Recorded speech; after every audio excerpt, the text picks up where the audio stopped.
Bayangkan sebuah negara di mana hukum tidak lagi adil dan tegas, melainkan dijadikan alat permainan oleh segelintir orang berkekuatan politik. Inilah kenyataan yang mulai kita saksikan dalam kasus Sylvester Matutina. Seorang terpidana yang telah memiliki putusan Mahkamah Agung berkekuatan hukum tetap sejak 2019, justru masih bebas berkeliaran tanpa menjalani proses hukum yang seharusnya. Pertanyaannya, mengapa Kejaksaan Negeri Jakarta Selatan hingga kini belum mengeksekusi putusan tersebut? Kasus ini bukan sekadar soal individu bernama Sylvester Matutina. Ini adalah cermin dari preseden paling berbahaya yang sedang menghantui penegakan hukum di Indonesia. Bila hukum bisa ditangguhkan atau bahkan diabaikan karena kedekatan politik atau tekanan tertentu, maka apa artinya supremasi hukum yang selama ini menjadi pilar negara kita? Sylvester Matutina, yang dikenal sebagai pengusaha sekaligus relawan pendukung Presiden Jokowi, semestinya sudah menjalani proses hukum sesuai putusan MA.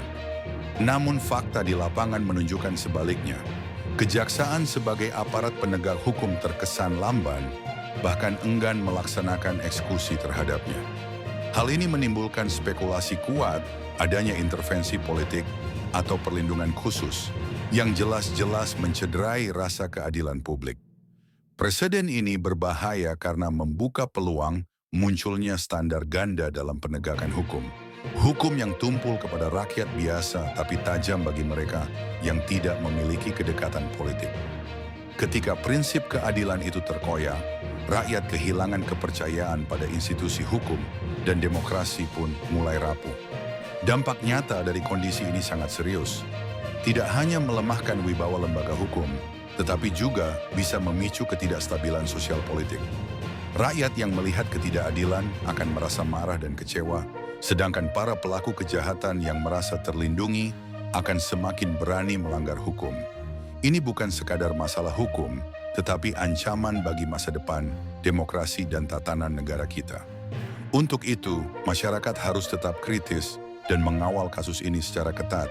Media harus berperan sebagai pengawas agar penegakan hukum berjalan transparan dan akuntabel.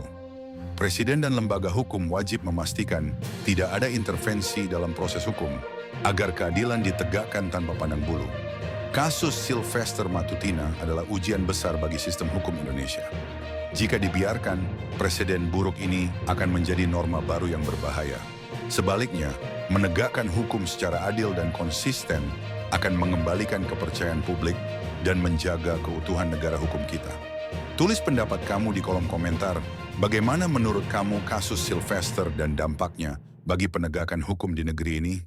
Jangan lupa like, share, dan subscribe sebagai bentuk dukungan kepada channel ini agar berlanjut menyuarakan sikap kritis publik untuk Indonesia yang lebih baik.